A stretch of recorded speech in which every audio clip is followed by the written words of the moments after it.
Distingués invités, esteemed guests, my apologies, please rise if you are able for the arrival of the Lieutenant Governor of Manitoba, the Honourable Anita Neville, the Vice-Regal Salute, and please remain standing for the National Anthem. Voulez-vous lever si vous le pouvez?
Voulez-vous asseoir?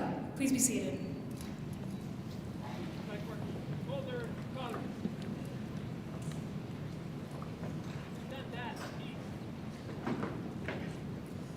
We acknowledge that we are gathered on ancestral lands, Treaty 1 territory, traditional territory of the Anishinaabe, Cree, Ojibwe, Dakota, and Dene's people, and on the national homeland of the Red River Métis. I would now like to call on Sergeant Retired Winston Watney for the Creator's Land Acknowledgement.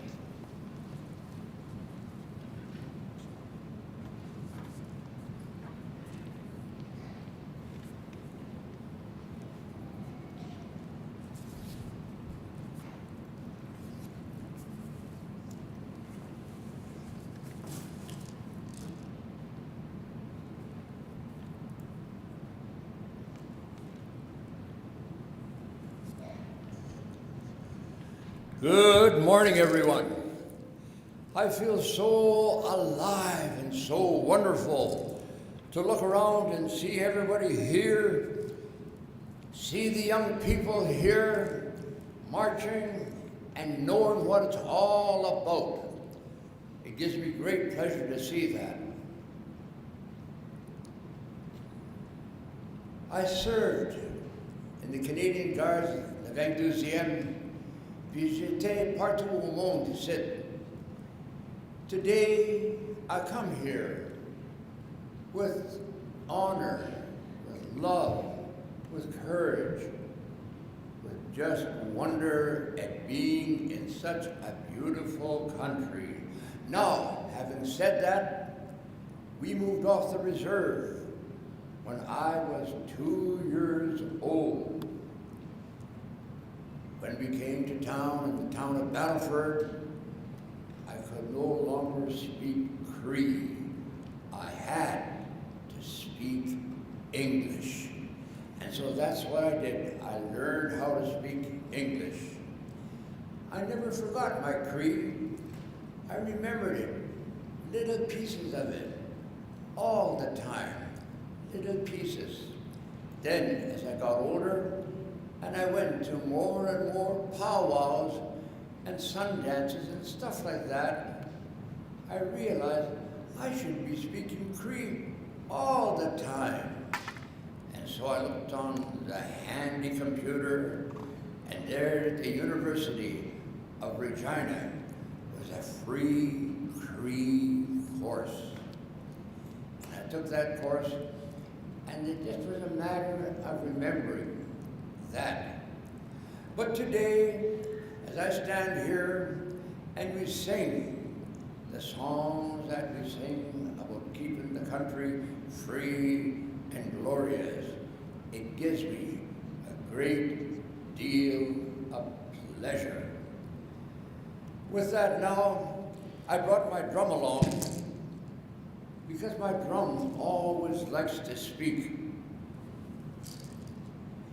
And I'm going to let him speak, because when I found him, he was on top of a pole, and his face was dirty. And I said to the lady who worked there, I said, how much is that drum up there on the pole? And she told me, and I said, I will be right back. So I came back, and I bought this drum. This drum never leaves my side. I take it everywhere I go. He backs up my words with beautiful songs, and it's just so nice to have him. Now, I am going to sing an honor song for all of the young people and that wonderful, glorious band that we heard playing over there. I thought, when I heard it, I thought it was a recording. But that's okay. That's what we should think. It's a beautiful band, and I just love to hear it. But now I will sing an honor song for all of the young people, all of the people on stage. This man right here, he has a beautiful voice, and when he was singing, all of a sudden he went higher than I could even think of. Wow, I have to ask him how he did that. But when I did, he said, I don't know. He said, it was a pride in our country that makes me feel so good.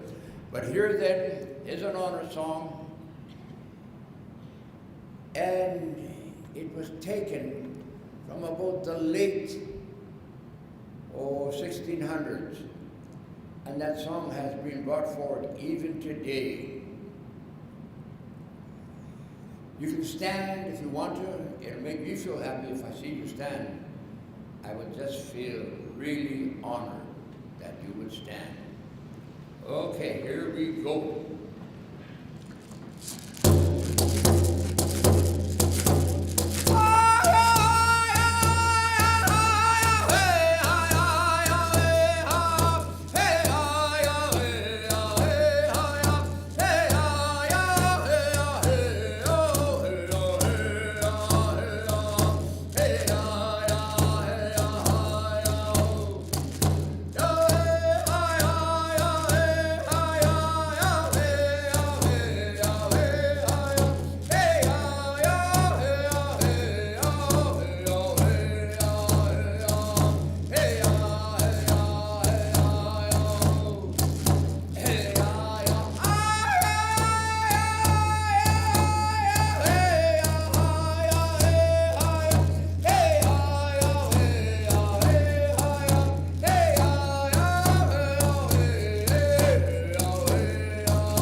s'asseoir. Please be seated. Esteemed and honored guests and veterans, distingués invités, I am Captain Marianne Seychuk, and I have the honor and privilege to be your Master of Ceremonies today. Je suis Capitaine Marianne Seychuk, et j'ai l'honneur et le privilège d'être votre maître de cérémonie d'aujourd'hui. Throughout this ceremony, I will indicate to you when to rise or to be seated in both French and English. Invité d'honneur, tout au long de cette cérémonie, je vous indiquerai quand vous levez et vous asseoir en français et en anglais. On behalf of the Joint Veterans Association, we welcome you here this morning for a historical Remembrance Day ceremony. We thank you for joining us as we recognize our veterans in their unwavering service to Canada. Today, as we gather to honor the brave men and women who served and sacrificed for our country, we pause to recognize those who were not with us, those who never returned home. This empty chair, placed with solemn dignity, symbolizes the absence of those who gave their lives in service, and those whose fate remains unknown. It stands as a powerful reminder that freedom comes at a cost. Before we begin today's service, we pause to honor the memory of two esteemed members of the Joint Veterans Committee, Mr. Armand Lovely and Ms. Linda Bartel, whose absence is symbolized by the two empty chairs on stage. Both individuals passed away in 2025, and their contributions and dedication will be deeply missed. Mr. Armand Lovely was a man whose unwavering dedication to his country, his community, and the cause of remembrance has left an indelible imprint on all who had the privilege of knowing him. As a proud veteran of the Canadian Forces and long-serving chair of the Joint Veterans Association, Armand exemplified the values of service, leadership, and civic responsibility. From 1997 to 2022, he was a driving force behind Winnipeg's Central Remembrance Day ceremony, ensuring that each year's observance remained a dignified and heartfelt tribute to those who served and sacrificed. His meticulous attention to detail and deep respect for tradition helped preserve the solemnity of the occasion, while his inclusive approach welcomed generations of Canadians into the fold of remembrance. In 2005, Armand led the city's commemorations marking the 60th anniversary of the victory in the Far East, a milestone that he transformed from a historical date into a living moment of reflection and gratitude. His efforts brought together veterans, families, and civic leaders in a shared act of remembrance that resonated far beyond the event itself. Armand's commitment to education was equally profound. He championed initiatives that connected school children with veterans, fostering intergenerational dialogue that helped young people understand the human cost of war and enduring value of peace. Through these programs, he inspired countless students to carry forward the torch of remembrance with empathy and awareness. To Armand, remembrance was never a passive act. It was a call to action. He believed that honoring the past must also serve to inspire the future. His leadership was marked by vision, compassion, and a steadfast belief in the power of community. He built bridges between generations, institutions, and individuals, strengthening the very fabric of our society. Today, we remember Mr. Lovely not only for his remarkable achievements, but for his kindness, humility, and integrity with which he lived his life. His legacy lives on in the ceremonies he shaped and the lives he touched and the values he upheld. We thank him, we remember him, and we commit ourselves to carrying forward the legacy built with such care, conviction, and love. Rest in peace, Mr. Lovely. Your service will never be forgotten. Ms. Linda Eleanor Bartel was a proud veteran of the Canadian Armed Forces who leaves behind a legacy defined by integrity, resilience, and an unwavering commitment to both her nation and veteran community. Born in Nipawin and raised in Gladstone, Manitoba, Linda began her military career in 1977 with the Royal Canadian Air Force, serving with distinction in Winnipeg, Ottawa, and on deployment to the Golan Heights. Her career included roles such as mobile support, equipment operator, dispatcher, and and an assistant to the career managers at National Defense Headquarters. She was promoted to Master Corporal in 1991 and later to Sergeant in the Reserves, retiring in 2011 after over 3 decades of service. Beyond her military career, Linda was a devoted member of several veterans organizations, including the Charles Wood Legion, the Peacekeepers Association, and the Joint Veterans Association, where she played an instrumental role in organizing annual Remembrance Day services and coordinating the ceremonial laying of wreaths, ensuring that the sacrifices of her fellow service members were honored with dignity and reverence. Her pride in her service was matched only by the admiration of her family, friends, and fellow veterans. Linda's life stands as a testament to the enduring values of duty, perseverance, and patriotism. She will be remembered with deep respect, heartfelt gratitude, and for her unwavering commitment to her country and community. Rest in peace, Ms. Bartel. Your service will never be forgotten. This empty chair is not forgotten. It is a silent witness to the cost of freedom and the depth of our gratitude. Today and always, we remember them. Across Canada and around the world, we pause today to honor the brave men and women who served in uniform. Their steadfast courage, sense of duty, and selfless sacrifice secured the freedoms we enjoy today. We remember all those who served, especially those who gave their lives in defense of liberty. This year marks the 80th anniversary of several defining moments in our shared history. Victory in Europe, VE Day, victory over Japan, VJ Day, and the conclusion of the Battle of the Atlantic, as well as the 85th anniversary of the Battle of Britain. These milestones serve as a powerful reminder of the extraordinary contributions made by Canadian forces in ending global conflict and restoring peace. The Battle of Britain, fought in the skies over the United Kingdom in 1940, was a turning point in the war. Canadian airmen flew alongside their British and Allied counterparts in the Royal Air Force, defending against relentless Luftwaffe attacks. Their skill and bravery helped secure air superiority and prevent a German invasion, marking one of the earliest and most critical Allied victories. The Battle of the Atlantic, the longest continuous campaign of the war, saw Canadian soldiers and airmen play a vital role in protecting Allied shipping lanes from German U-boats. The Royal Canadian Navy expanded dramatically, escorting convoys across dangerous waters and helping ensure the steady flow of troops and supplies to Europe.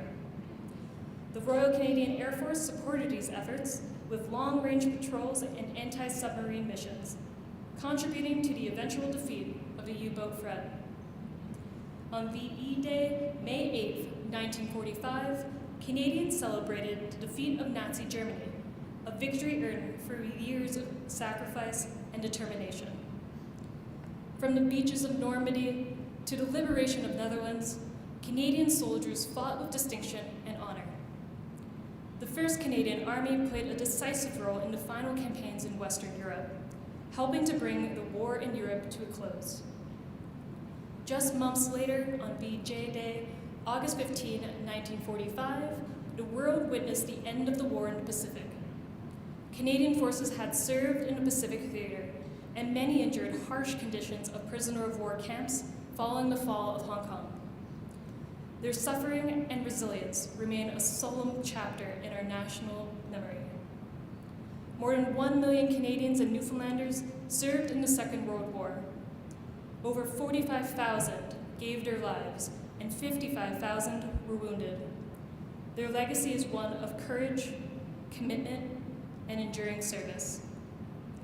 As we reflect on these anniversaries, let us renew our gratitude for those who served and recommit ourselves to remembering their sacrifices, their legacy, lives, and on in peace and freedom we cherish today. Lest we forget. This morning, as we reflect upon our blessings, we ask that we may be faithful stewards of the freedom that has been granted. To those sailors, soldiers, and aviators who have stood guard in peacetime, who have witnessed the terror, the horror, and the inhumanity of combat, and to those who have paid the ultimate sacrifice, let it be said that our military has always been there for us. They have defended our nation and upheld freedom and democracy around the world. To our veterans, we extend a simple yet profoundly heartfelt message. Thank you. Thank you for your unwavering service, both in times of peace and in the face of war, here in Canada and across the globe. Your dedication and sacrifices have not gone unnoticed. We are deeply grateful for all that you have done to safeguard our freedoms and preserve our way of life. Your commitment and bravery continue to inspire us, and we honor you today and always. Voulez-vous lever? Please rise as I call upon Padre Kimberly Barlow to come forward with the words of remembrance.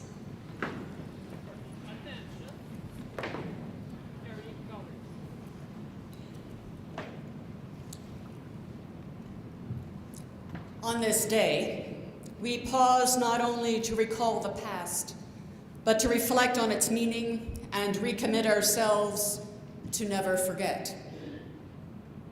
Remembrance is more than an act of looking back. It is a moment that connects us across generations, across differences, and across time. We are invited to enter into a deeper place of meaning, a place of gratitude, a place of humility, and a place of hope. Gratitude for the courage and sacrifice of others who in times of conflict and of fearing the unknown gave of themselves for the sake of peace and freedom. Humility as we acknowledge the fragility of human life, the precious gift of peace, and the responsibility that we share in preserving it. And hope that seeds of remembrance may grow into the acts of compassion, reconciliation, and the steadfast pursuit of a world where conflict and war are no more. Remembrance asks us to listen to the silence between the words, to the stories carried in memory, for there is a human cost of remembrance. Those who returned home changed, carrying both visible and invisible wounds. Their strength in facing what cannot be forgotten reminds us of the resilience of the human spirit. The families who have borne the weight of loss and grief, and yet who continue to carry the legacy of service passed down through generations. We remember the present, those who serve today, individuals who have chosen to put on the uniform. And let us not forget the families who stand behind them with quiet courage and support. In our remembering today, may we recommit ourselves to find the strength, the courage, and the resilience to build a world worthy of the ultimate sacrifice that they bore. Lest we forget, we will remember them.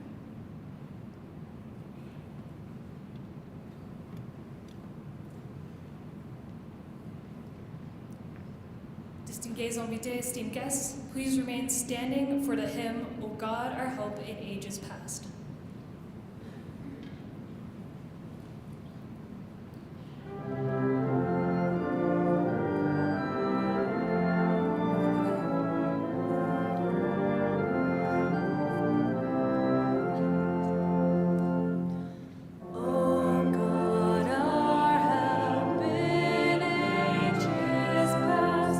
Our hope for years to come.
Voulez-vous rester debout si vous le pouvez, la dernière sonnerie, les moments de silence, le réveil, la lamentation, and l'acte de souvenir. Please remain standing if you are able for the last post, the moment of silence, the reveille, the lament, and the act of remembrance. Today, on the 11th hour of the 11th day of the 11th month, we mark 107 years since the end of the First World War. Bugler, the last post.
They went with song to the battle.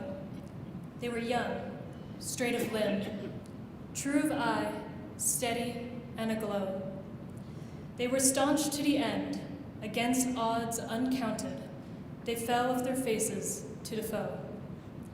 They shall grow not old, as that are left grow old. Age shall not weary them, nor the years condemn. At the going down of the sun, and in the morning, we will remember them.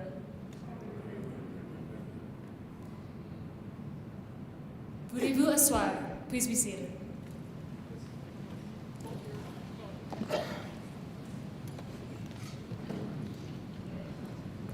It has become part of our collective memory of the First World War, a hauntingly beautiful poem that gives one voice to the thousands of fallen soldiers. Inspired by the death of a friend during the Second Battle of Ypres in May 1915, in Flanders Fields by Canadian physician Lieutenant Colonel John McCrae emerged as the most popular poem of the First World War, one that is still recited around the world each year, and inspired an international effort to remember those who made the ultimate sacrifice. Veterans know the price paid for our freedom, and they want all Canadians to share in this understanding. The ceremony of passing the torch, which was inspired by the poem In Flanders Fields, will see the torch passed from veterans of past wars to a serving member of the Canadian Armed Forces. At this time, I would like to invite Flight Sergeant Keisha Serrano, representing the 170th Royal Canadian Air Cadet Squadron, and Flight Sergeant Ryan Cuero, representing 199 Royal Canadian Air Cadet Squadron, to come forward and recite the poem In Flanders Fields as part of our ceremony of passing the torch. This year marks the 110th anniversary of this iconic poem written by Lieutenant Colonel John McCrae.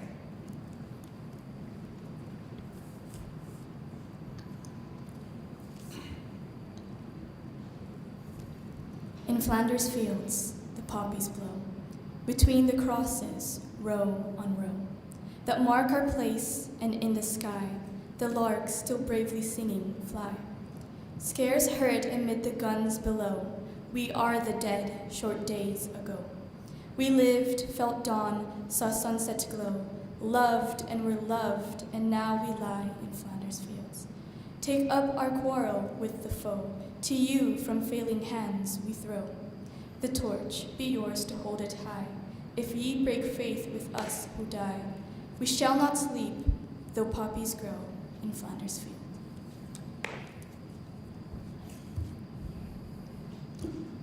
Au champ d'honneur, les coquelicots sont parsemés de l'eau en l'eau. Auprès des croix et dans l'espace, les alouettes devenues lasses. Mais leur chant au sifflement des obusiers. Nous sommes morts, nous qui sonnions la veille encore, à nos parents, à nos amis. C'est nous qui reposons ici, au champ d'honneur. À vos jeunes désabusés, à vous déporter l'oriflamme et de garder au fond de l'âme le goût de vivre en liberté. Acceptez les défis, sinon les coquelicots se faneront au champ d'honneur.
And now I would like to call forward the Very Reverend Paul Johnson for the scripture and address.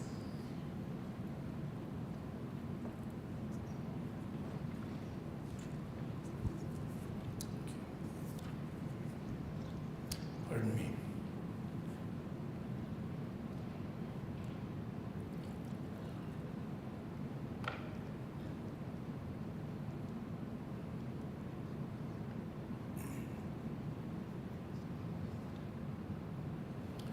From the scriptures of the Sikh people, the Guru Granth Sahib, through selfless service, eternal peace is obtained.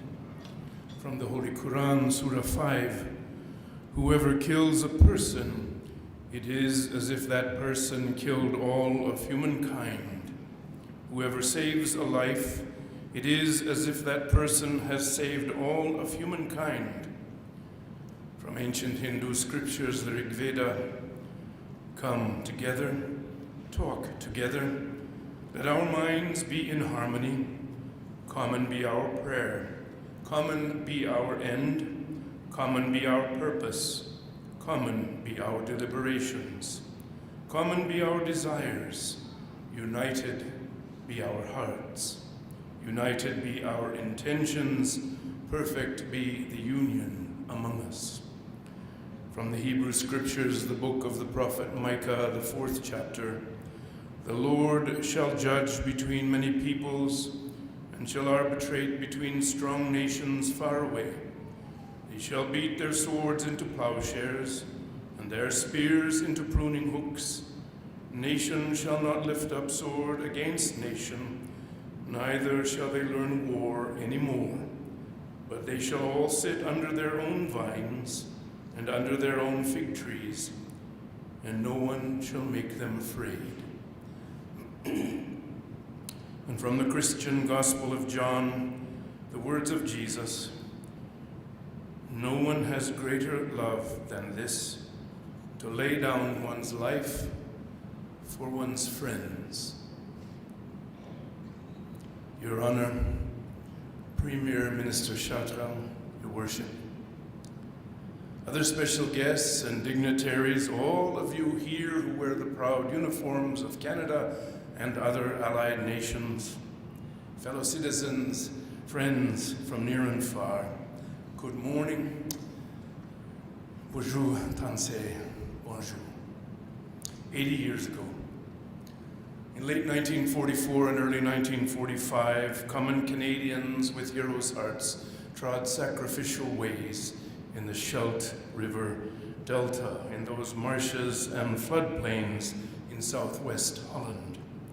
So come back with me now to the flooded estuary of the Scheldt River, where thousands of German troops were dug in on both sides of the water, preventing Allied ships from making their way upstream to Antwerp 100 kilometers inland. That great port had already been liberated by Canadian and British soldiers on September 4th, but the Germans controlled the approaches, both banks.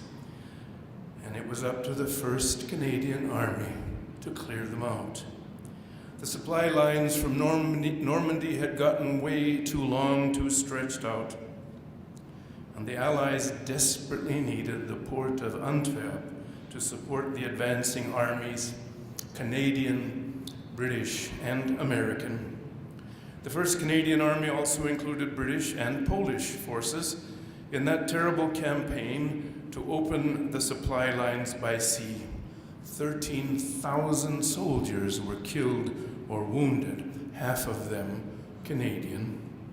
So valuable was Antwerp for the war effort that many historians have called the Scheldt Campaign the most consequential Canadian Army contribution to the war. In the thick of that campaign, all the way along, were the Royal Winnipeg Rifles and the Fort Garry Horse, with other Canadian regiments from Nova Scotia to Alberta. Finally, on November 28, the 44, the very first ship to dock in Antwerp was the Canadian vessel SS Katariki. Many more ships soon followed, as Antwerp could handle 40,000 tons a day, which would make all the difference in the fierce battles soon to come. By December, the Germans were gone from the Scheldt estuary, but there were still 150,000 German troops in the rest of Holland. Most of the Dutch population was still subject to slave labor demands and also to German-imposed famine, what the Dutch people called Hungerwinter, hunger winter. In December 44, rations for many Dutch people were down to 630 calories a day. Not enough for survival. But believe it or not, it got even worse. Because the German army was basically eating most of the food in Holland, by April of 45, some were receiving only 350 calories a day. In The Hague and in Amsterdam, up to 300 people were dying every single day. In Holland, more than 20,000 would die of starvation combined with killing cold in the worst winter Europe had seen in more than 50 years. Small wonder that Canadian troops were welcomed ecstatically by the Dutch as they advanced slowly into Holland in the spring of 1945. As they were freed from Nazi occupation, the Dutch welcomed the Canadians with wild joy, cheering crowds, waving flags, all kinds of gifts, even some precious food.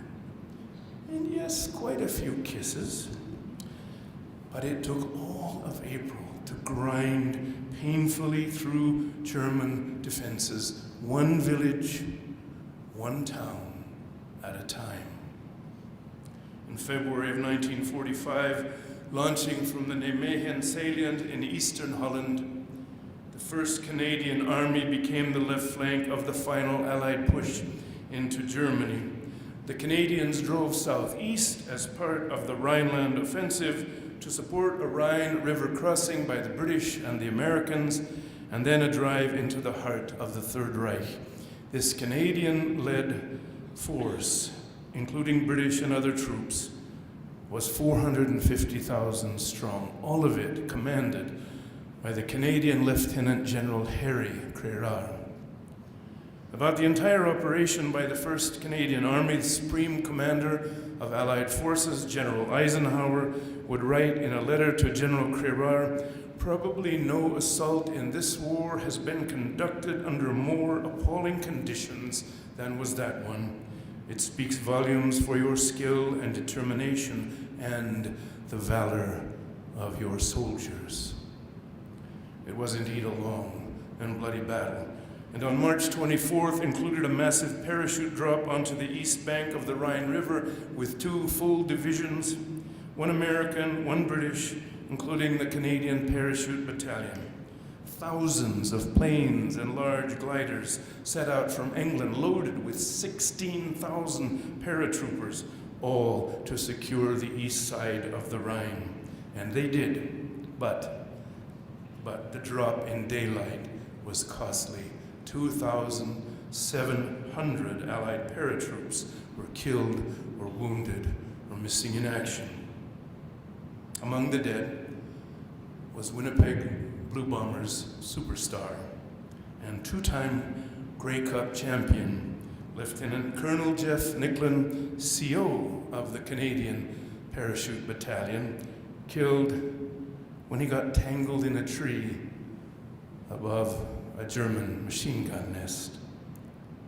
If you're a CFL fan, and who isn't this week, you may have heard of the Jeff Nicklin Memorial Trophy, awarded to the Canadian Football League West Division's most valuable player and named in Nicklin's honor. Another Canadian in the battalion who survived the war, a medical orderly, Corporal Fred Topham, would receive the Victoria Cross for his gallantry. Wounded himself in the face under heavy enemy fire, he rescued several wounded comrades. Topham left no one behind. In April, As the Brits and the Yanks drove east into Germany, the Canadians turned west to liberate the rest of Holland from Nazi occupation. They also liberated Holland from the German-imposed famine, which had killed thousands of the Dutch. Early on April 29th, with a temporary ceasefire, 2 Lancasters, one with an Aussie crew and the other with an RCAF crew, dropped tons of food onto a racetrack. The Germans held their fire, and by the end of the day, another 200 Lancs had dropped 450 tons of food and much-needed medical supplies onto 6 different drop zones. These food flights by the RCAF and the RAF, called Operation Manna, would deliver 10,000 tons of food by May 8th when Germany surrendered. It needs to be said also that the US 8th Air Force also joined in this magnificent effort. The Dutch have never forgotten their deliverance by the Canadians. To this day, they carefully tend the Canadian war cemeteries in Holland. There are 3, Groesbeek, with 2,300 Canadians buried there, Bergen op Zoom, with 968 Canadians buried, and Holten, where some 1,350 Canadians rest. Every year at Holten, for example, the Dutch honor the soldiers buried at that war cemetery, that Canadian war cemetery. On Liberation Day every year, May 5th, Dutch schoolchildren place a tulip on each plot. And on Christmas Eve, on every grave of a Canadian soldier, they place a lit candle. On the 5th of May 1945, the German armies in Holland surrendered to the Canadians. A horrific total of 7,600 Canadians, soldiers, sailors, aircrew, had made the ultimate sacrifice for the liberation and the literal salvation of Holland. The Dutch people have never forgotten this. Will we? Our pledge must always be as strong as theirs for those fallen Canadians. So let this day continue to be more than a single time of remembrance. Let this day be rather a reminder to remember. May we, like our Dutch friends and allies, hold sacred the memory of the fallen. May we remember all those who gave their lives, all who have died for Canada, from Khartoum to Kandahar. We are deeply grateful also for all of you who serve still, for our freedom and the freedom of many others, including Canadian Armed Forces in Northern Europe, with elements of the Army, Navy, and Air Force involved. Currently, this includes more than 2,000 CAF personnel in Latvia, where Canada is taking the lead in the NATO multinational brigade to deter further Russian aggression.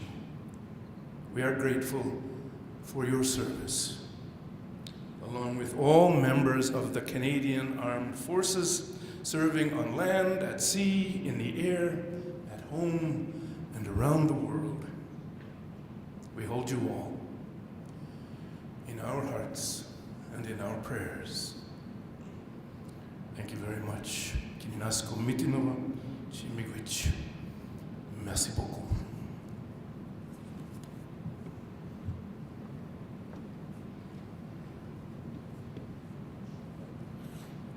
At this time, we will proceed with the wreath-laying ceremony.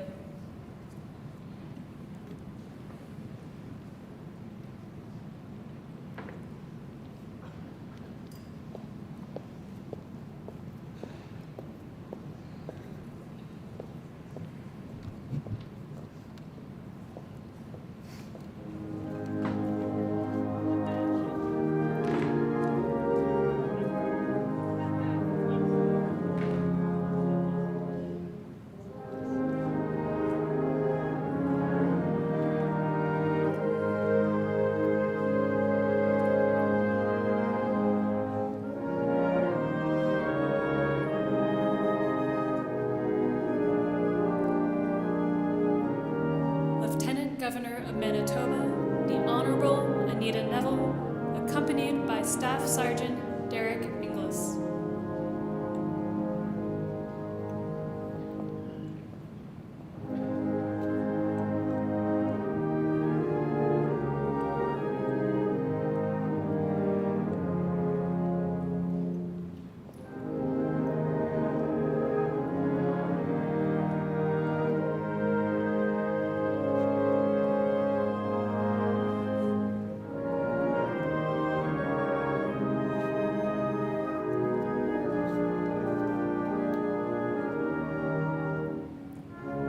Memorial Cross Representative, Mr. Dean Smith.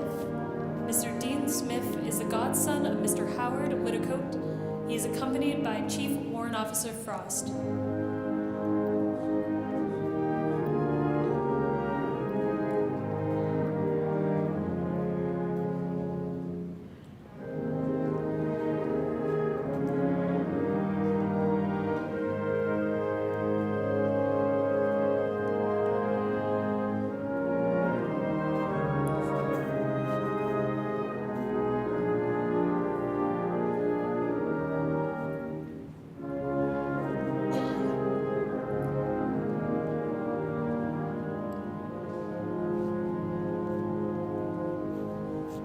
Government of Canada, the Honourable Jeanette Lavac, Parliamentary Secretary to the Minister of Indigenous Services and Member of Parliament for St. Boniface St. Vital, accompanied by Laura Lamont.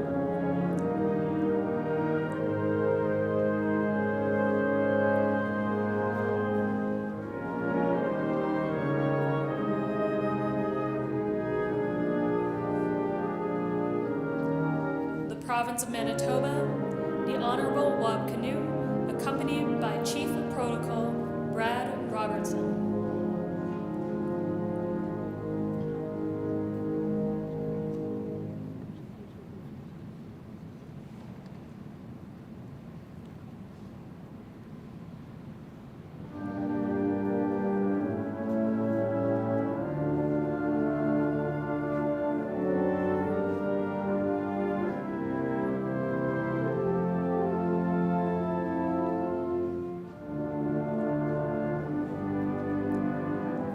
City of Winnipeg, His Worship Scott Gillingham, accompanied by the Manager of Protocol, Lisa Blake.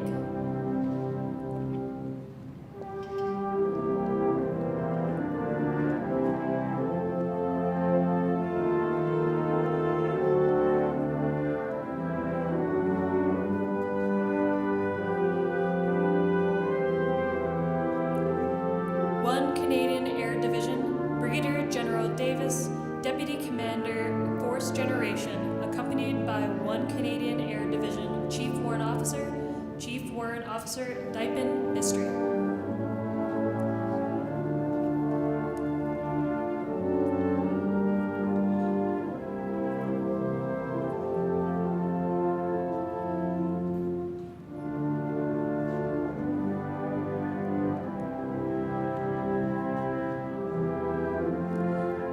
Canadian Air Division, Brigadier General Dan Coates, Commander 2 CAD Air Division, accompanied by 2 Canadian Air Division Chief Warrant Officer Jeff Risconi.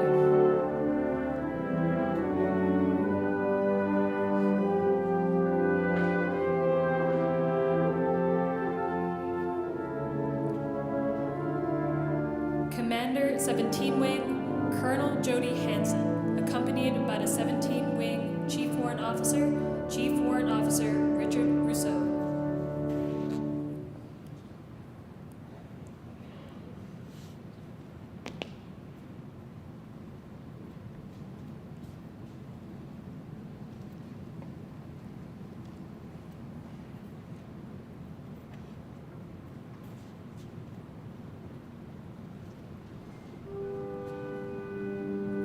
Canadian Brigade Group, Colonel Evelyn Coetzer, accompanied by Brigade Sergeant Major, Chief Warrant Officer Peterson.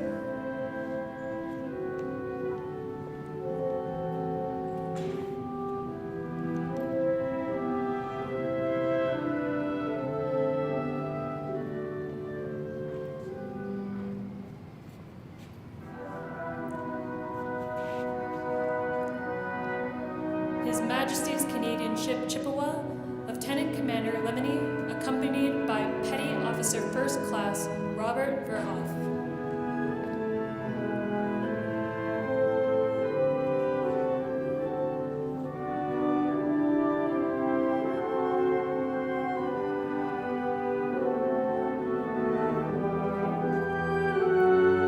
The Royal Air Force, Squadron Leader Jonathan Hill, accompanied by Warrant Officer Shane Burden.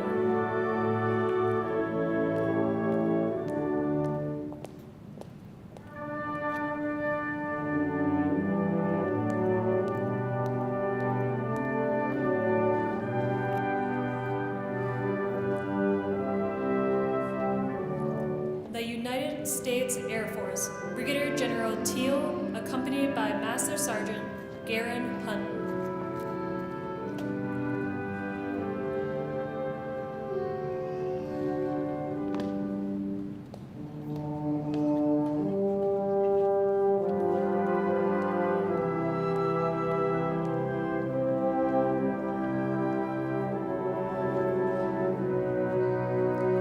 Anavet, Manitoba, and Northwestern Ontario Provincial Command, Mr. Sheldon Clubb, President, accompanied by Service Officer and Sergeant-at-Arms Jeffrey McGinnis.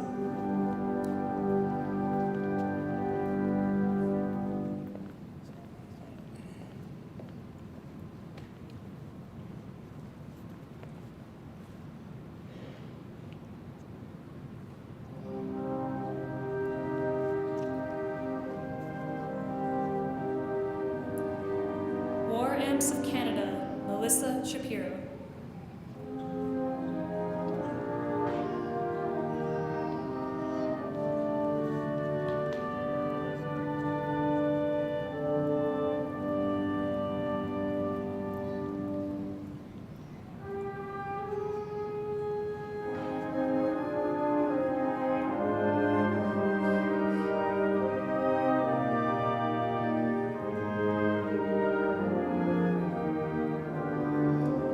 Royal Canadian Legion, Gail Conrad Davy, and Roland Facette.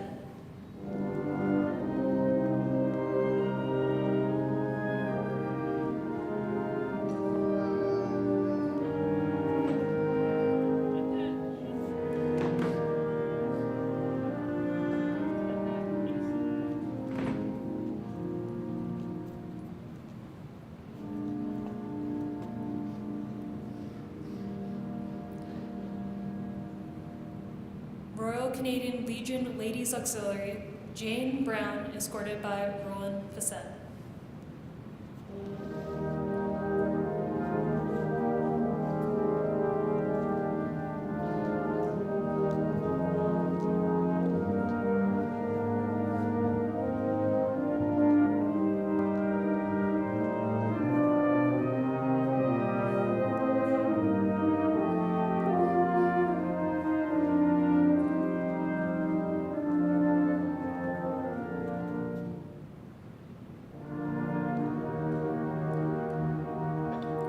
Hong Kong Vets Association, Ms. Carol Hadley, Prairie Regional Director, escorted by Stephanie Mitchell.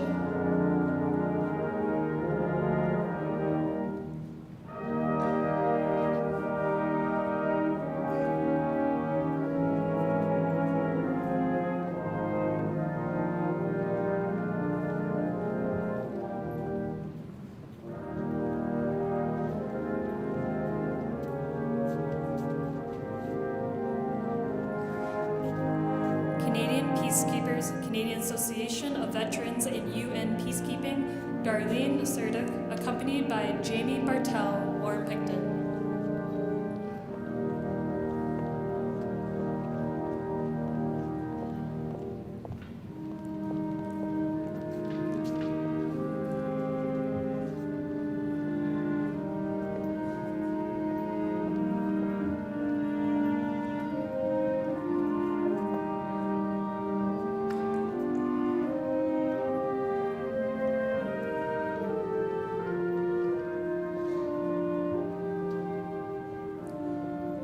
Aboriginal Veterans Atukton, Devin Beaudry, accompanied by Sergeant Jessica Spence.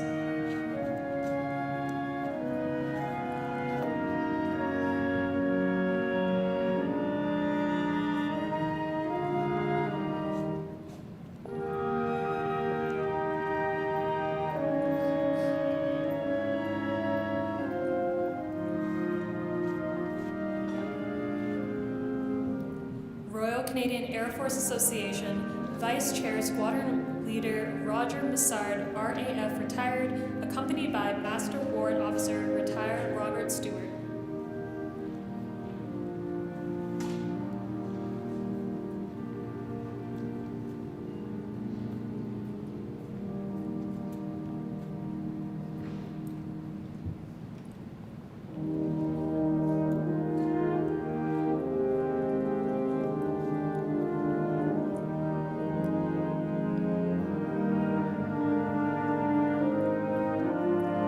Rainbow Veterans of Canada, Shane Straza, accompanied by Riley Leverrier.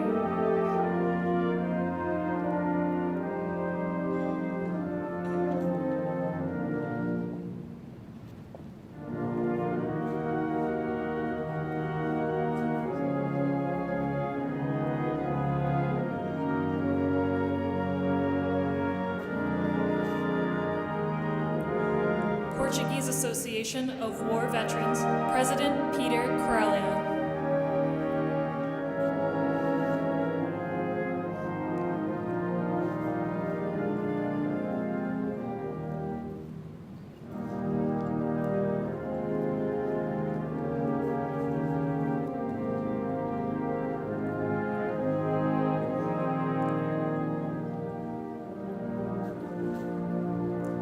Manitoba RCMP Veterans Association, Mike McDonald.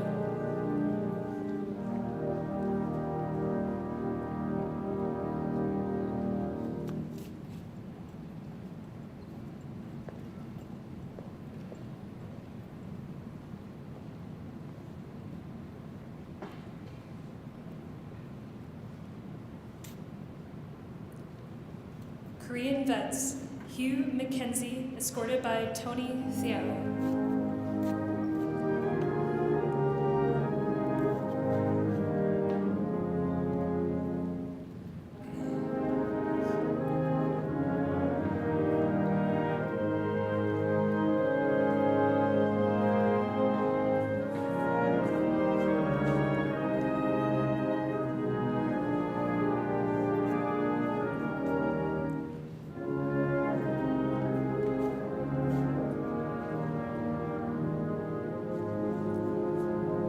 Commissioners Manitoba CEO, Mr. Francis Fang, accompanied by Chief Warrant Officer Kevin Gull.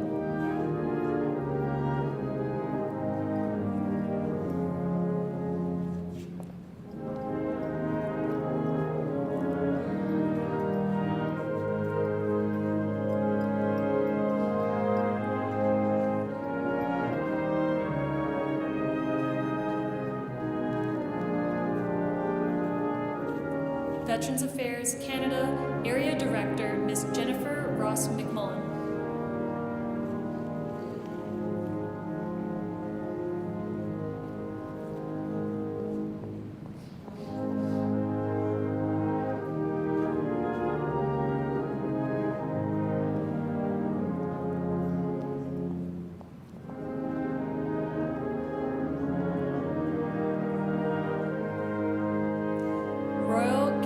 Mounted Police, D Division, Assistant Commissioner Scott McMurtry, escorted by Sergeant Major Benita Scheibel.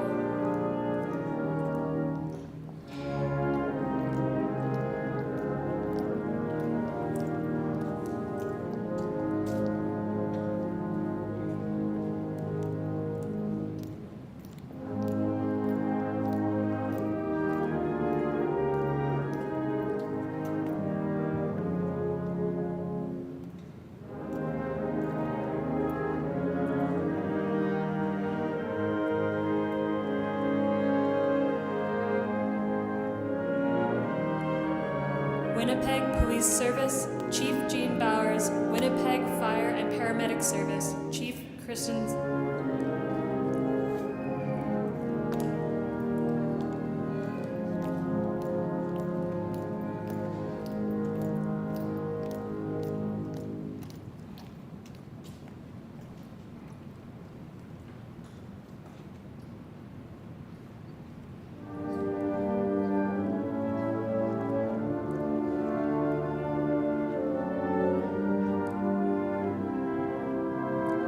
Winnipeg Service Chief Kristen Schmidt, accompanied by Deputy Chief of Fire Rescue Operations and Training, Scott Wilkinson.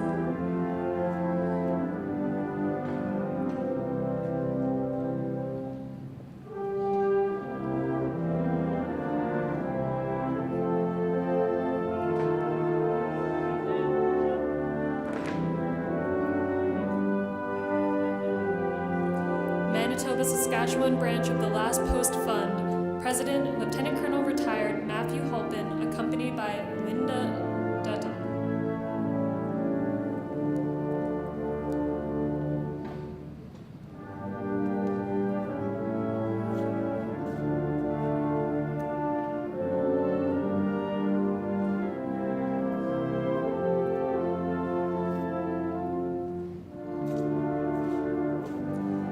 John Sergetson, chapter of IODE, President Diane Drawbridge, accompanied by Lillian Thomas, Citizenship Chair.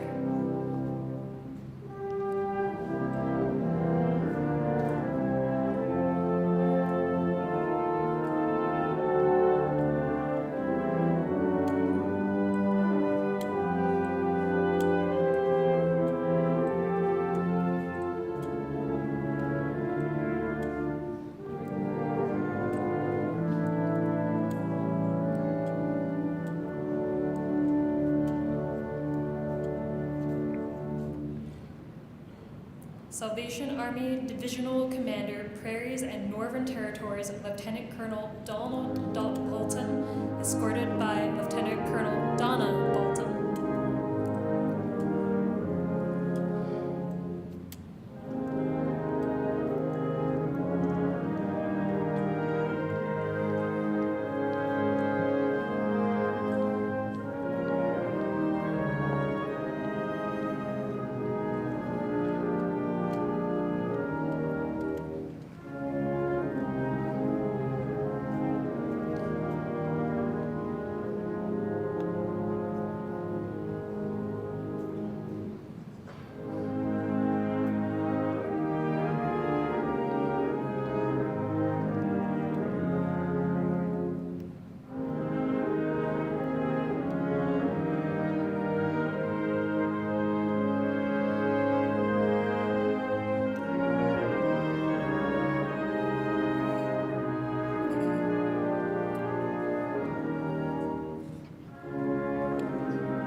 Ceci termine la cérémonie de dépôt de couronne. Merci pour votre patience. That completes the wreath-laying ceremony. Thank you for your patience. I now invite Devin Beaudry, representing the Aboriginal Veterans Autochthon, to come forward and read the poem, Remember When.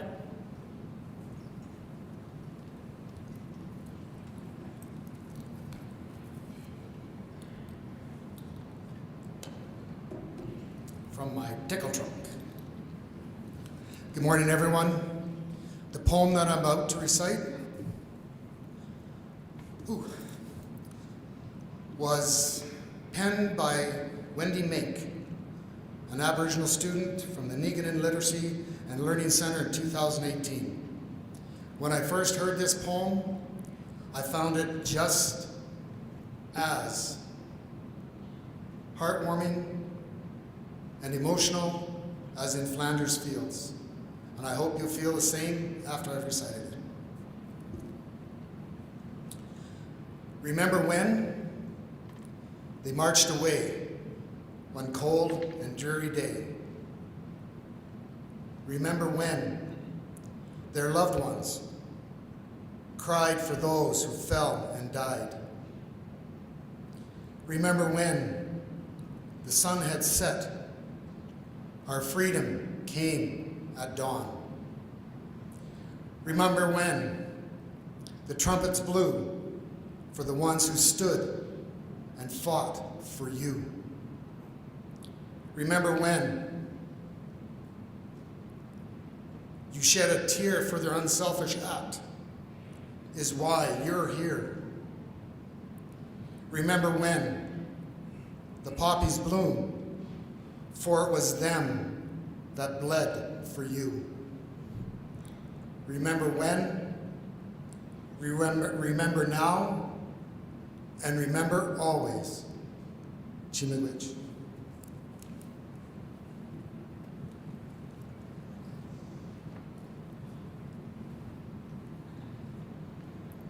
At this time, I would like to invite the Very Reverend Paul Ann Johnson to come forward and lead us in prayer.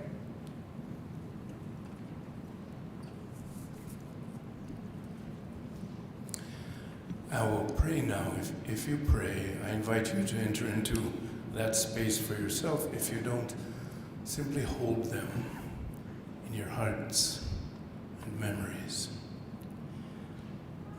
I invite you, in body or in spirit, to stand.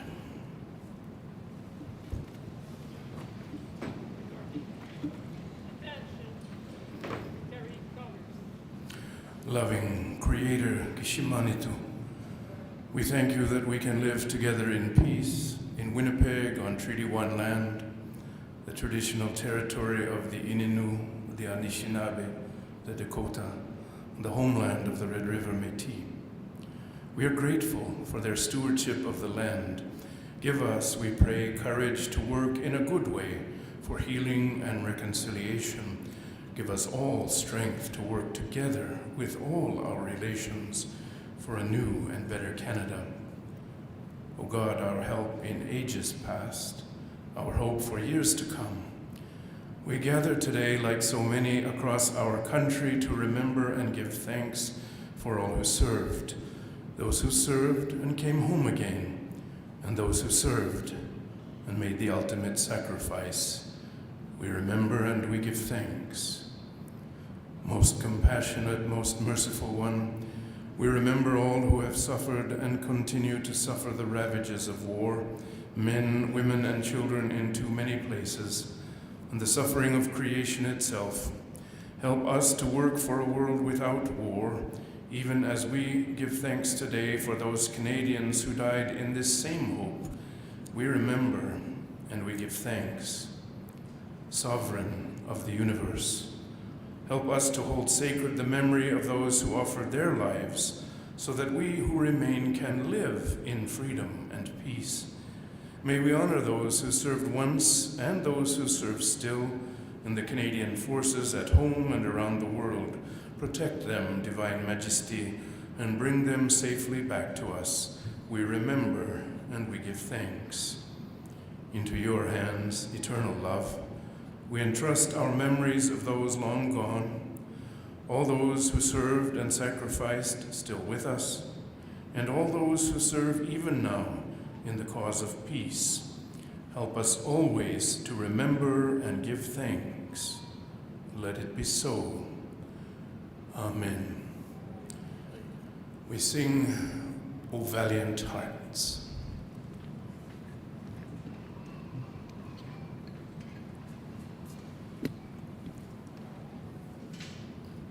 Distingués invités, please remain standing for the hymn, O Valiant Hearts.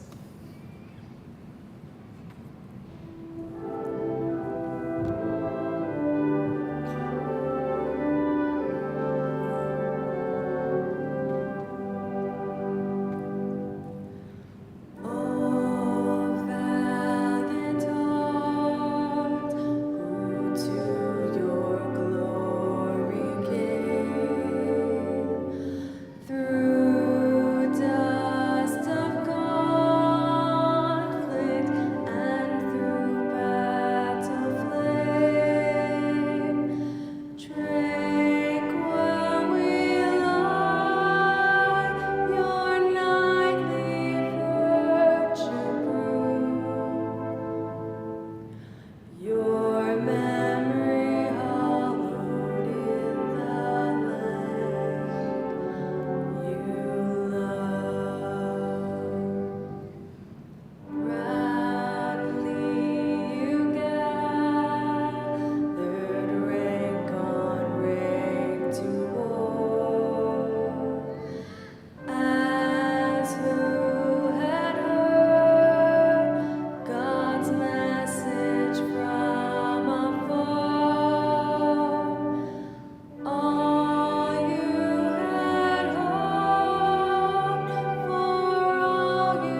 To save mankind, yourselves use gold to save.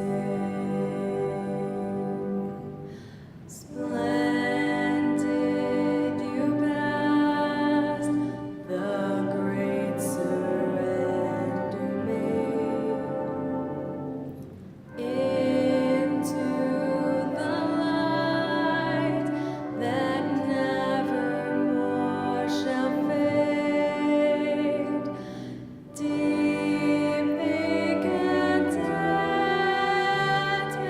in the blessed abode. Who wait the last clear trumpet call of God.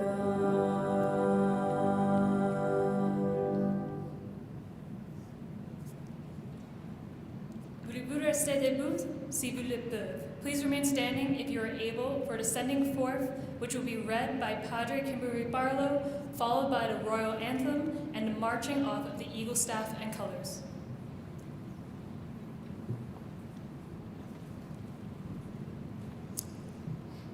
May we go from this place carrying the memories of those who served. May their courage remind us to guard peace with care, to treat one another with dignity and respect, and to pay attention to the freedoms we often take for granted. May our daily actions honor the lives we have paused to remember, not just today, but every day, lest we forget.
Voulez-vous asseoir? Please be seated.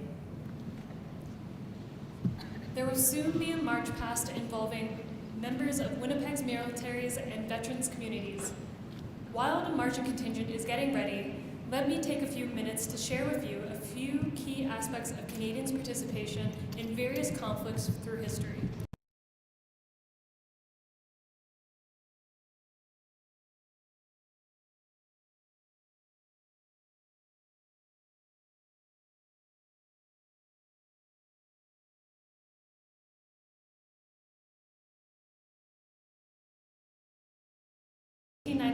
in 1902. Approximately 280 Canadians lost their lives and more than 250 were wounded. The war also marked the first time Canadian women served with the military overseas, with 12 nursing sisters helping the sick and wounded in South Africa. The First World War. Approximately 650,000 Canadians served in the First World War. More than 66,000 gave their lives and over 172,000 were wounded. Approximately 4,000 Aboriginal Canadians enlisted during the war. Today, we are joined by the Portuguese War Veterans Association, as they were allies of England during the First World War. Many of us hold an image in our minds of the years of trench warfare. We're familiar with names of places such as Passchendaele and Vimy Ridge. All Canadian Army divisions, fighting together as a Canadian Corps, helped push the enemy towards defeat in a series of battles that lasted to within minutes of the armistice. But their success came at a steep price. Close to 46,000 Canadians were killed or wounded during the last 100 days.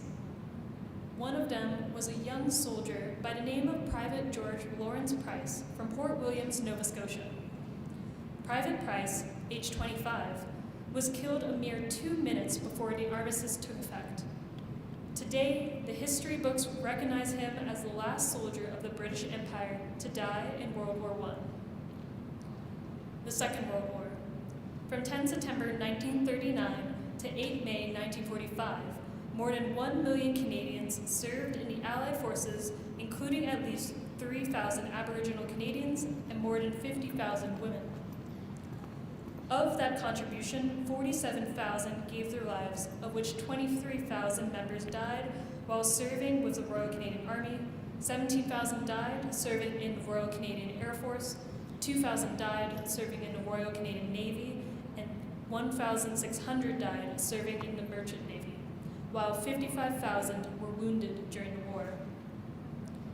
It is also important to remember that Canadian forces were also involved in the war in Asia from its outset until the formal surrender documents were signed on the 2nd September 1945.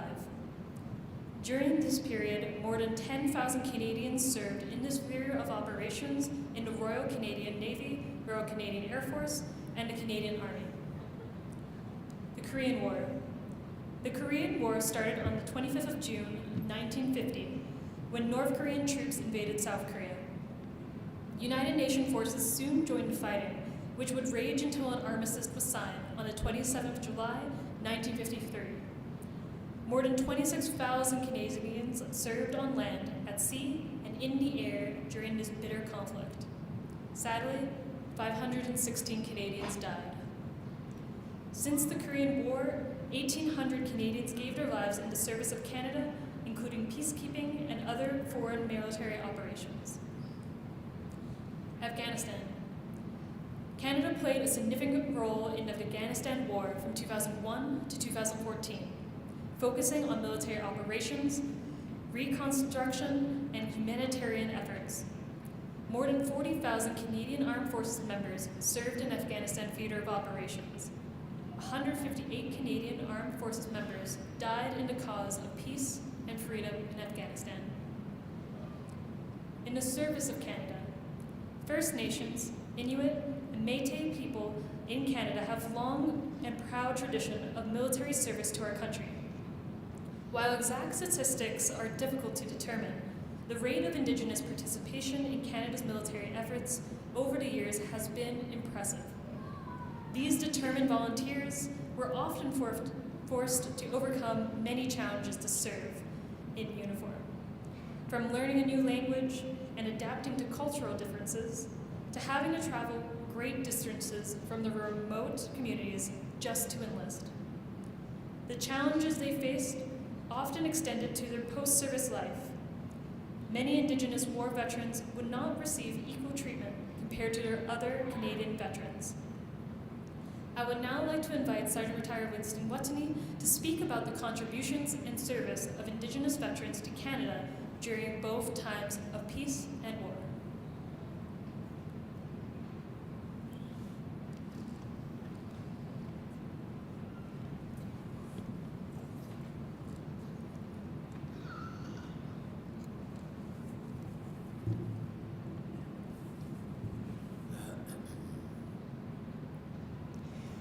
in my own family on my mother's side. I had her brother was a driver for any of the fighting and any of the soldiers that got left behind that were wounded and dying. He was the one that picked them up.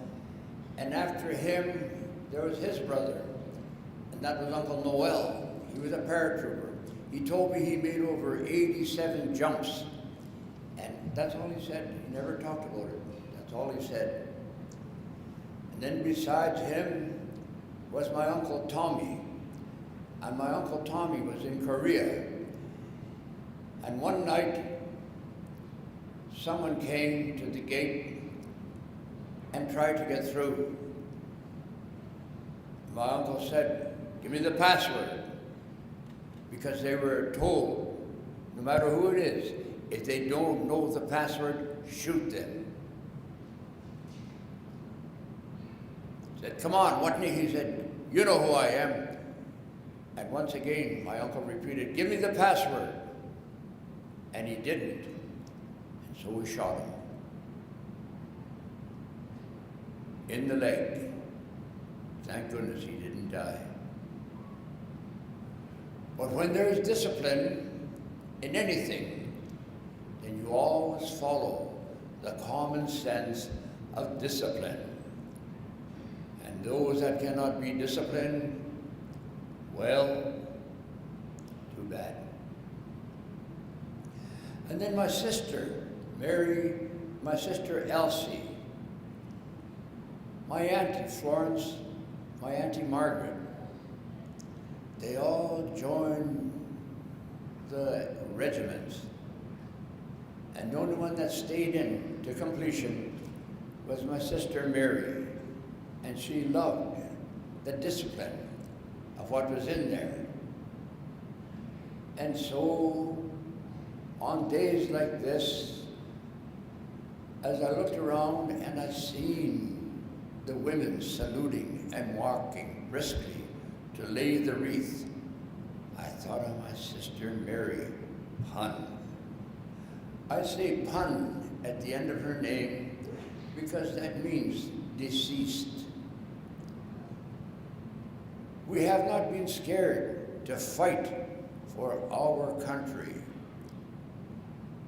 We have not been scared to give our lives, and we have given them in a tremendous fashion to be strong warriors, to be there when we are needed.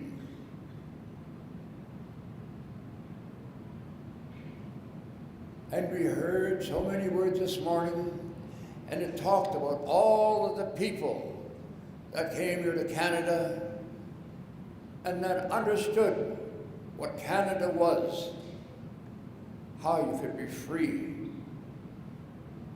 and how you could get an education, go to university, be someone that counted.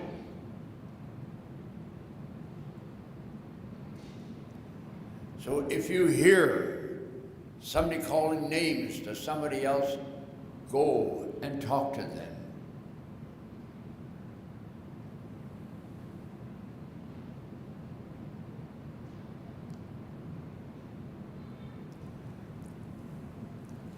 And with my drum, I have been in many places, particularly in schools, where they want information about the wars and about ourselves and about our freedom. And who are we? And why are we the way that we are?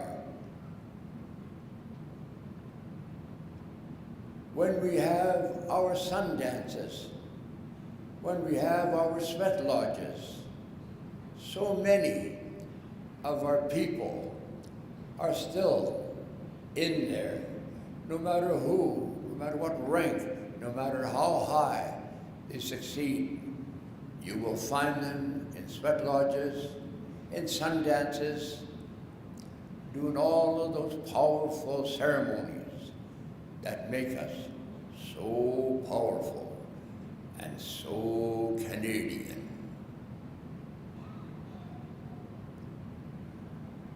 Now, I would like to congratulate everyone that's here, everyone that didn't speak, the Air Force Band that came here and played that beautiful music, the young people that marched up here, the old people that were still able to march.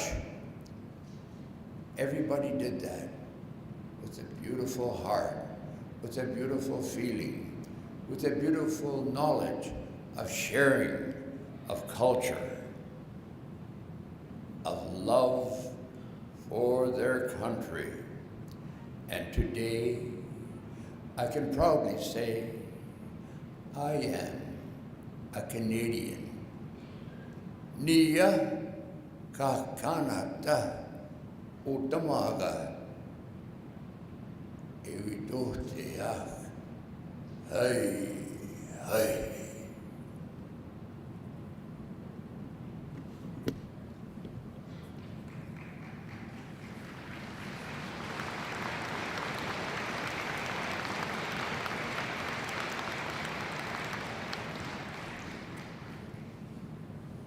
Thank you, Sergeant Watney, for your powerful words and heartfelt reflections.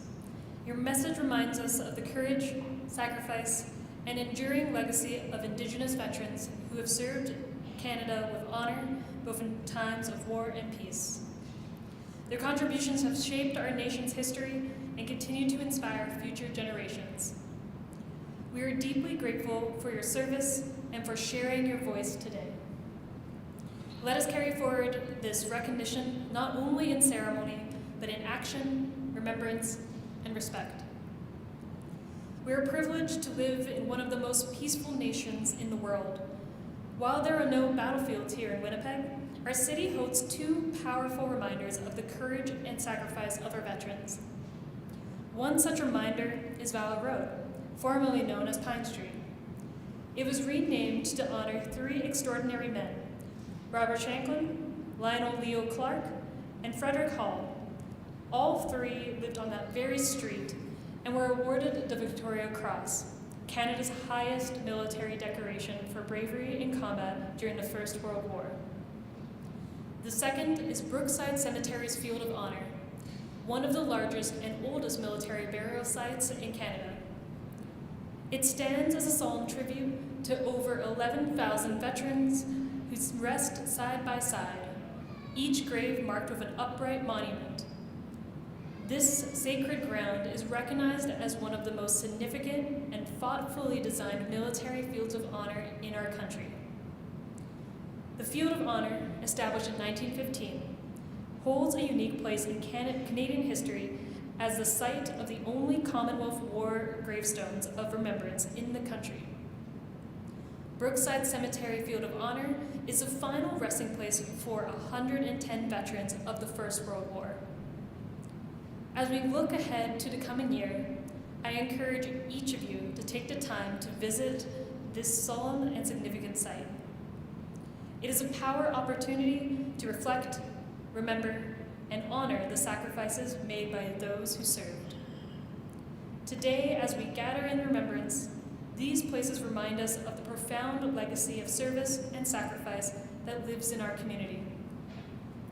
On behalf of the Joint Veterans Association, I would like to extend our sincere gratitude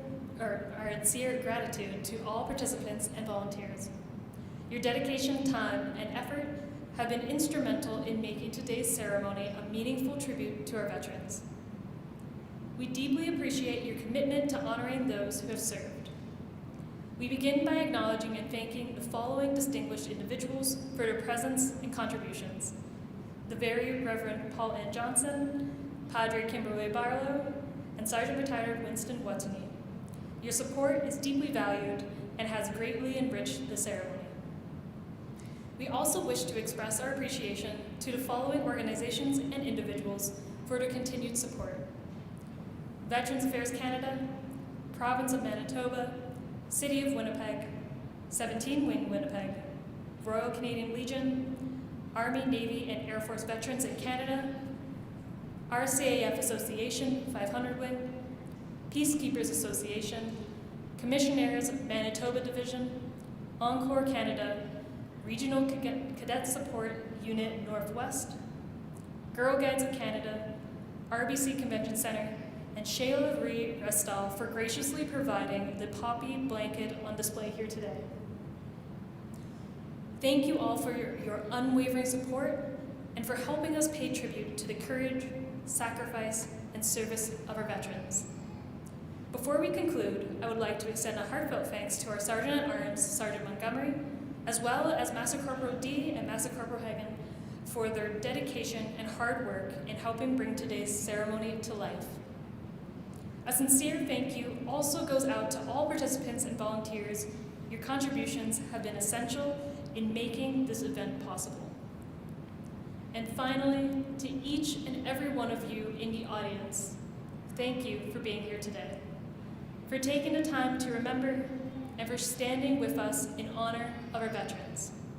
It has been both an honor and privilege to serve as your Master of Ceremonies. We owe our veterans, our heroes, a debt we can never fully repay. But through remembrance, we ensure their legacy lives on.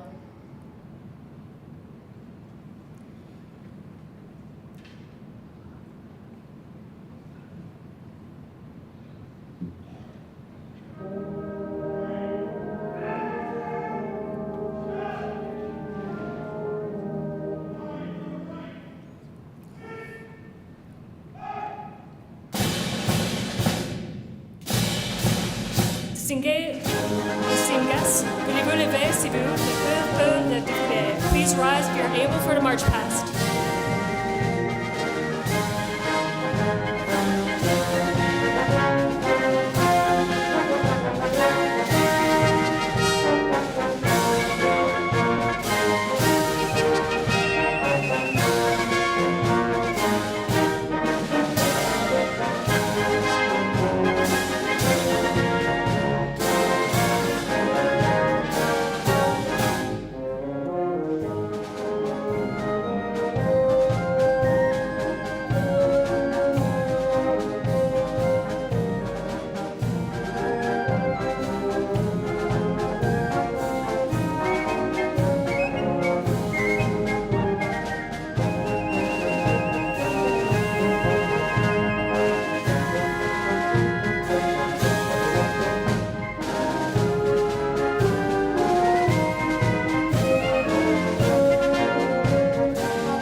Veuillez rester debout si vous le pouvez. Please remain standing if you are able for the departure of the Lieutenant Governor of Manitoba, the Honourable Anita Neville, as well as the Indigenous Veterans of Manitoba Eagle Staff and the 17 Wing Flag Party.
Eagle Staff Bear, march off the Eagle Staff.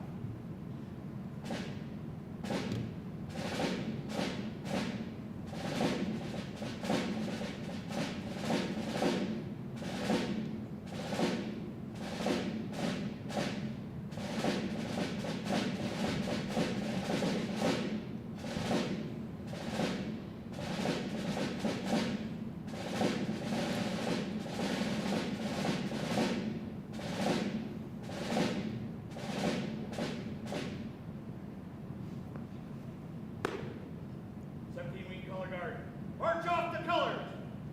Flag party, by the center, right, quick, march!